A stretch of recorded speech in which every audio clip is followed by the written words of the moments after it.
ദൈവത്തിൻ്റെ അതിപരിശുദ്ധമായ നാമം മഹത്വപ്പെടുമാറാകട്ടെ. സ്നേഹിതരെ, സുഹൃത്തുക്കളെ, എല്ലാവർക്കും എൻ്റെ നമസ്കാരം. തിരുപ്പിറവി സമ്മാനിക്കുന്നത് പ്രത്യാശയുടെ വെളിച്ചമാണ്. ദൈവത്തിൽ പ്രത്യാശ വയ്ക്കുക.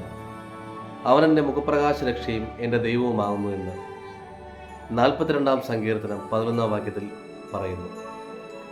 വെളിച്ചങ്ങൾ പലവിധമുണ്ട്. ക്രിയേറ്റഡ് ലൈറ്റ് അഥവാ ദൈവം സൃഷ്ടിച്ച വെളിച്ചം, ആർട്ടിഫിഷ്യൽ ലൈറ്റ് അഥവാ മനുഷ്യൻ സൃഷ്ടിച്ച വെളിച്ചം, അൺക്രിയേറ്റഡ് ലൈറ്റ് അഥവാ ദൈവമാകുന്ന വെളിച്ചം.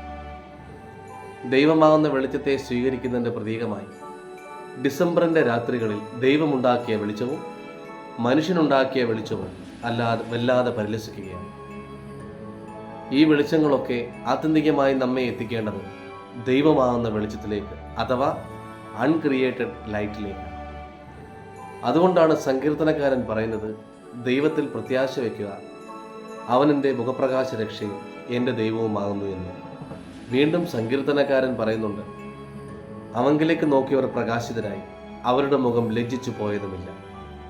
കർത്താവ് നമ്മെ പഠിപ്പിക്കുന്നു, ഞാൻ ലോകത്തിൻ്റെ വെളിച്ചമാകുന്നു എന്ന്. വീണ്ടും നമ്മോട് പറയുന്നു, നിങ്ങൾ ലോകത്തിൻ്റെ വെളിച്ചമാകുന്നു. പ്രത്യാശയോടെ വെളിച്ചമായ നാഥനെ സ്വീകരിച്ച് ലോകത്തിൻ്റെ വെളിച്ചമായി ഭവിക്കുവാൻ നമുക്ക് ഓരോരുത്തർക്കും ഇടയാകട്ടെ എന്ന് പ്രാർത്ഥിച്ചുകൊണ്ട് പ്രത്യാശയോടെ വെളിച്ചത്തെ നമുക്ക് സ്വീകരിപ്പാൻ ഈ നോമ്പ് ദിനങ്ങളിൽ പ്രാപ്തരാക്കട്ടെ എന്ന് ആശംസിച്ചുകൊണ്ട് എല്ലാവർക്കും തിരുപ്പിറവിയുടെ സുദിനങ്ങൾ നേർന്നുകൊണ്ട് നിർത്തുന്നു. നമസ്കാരം.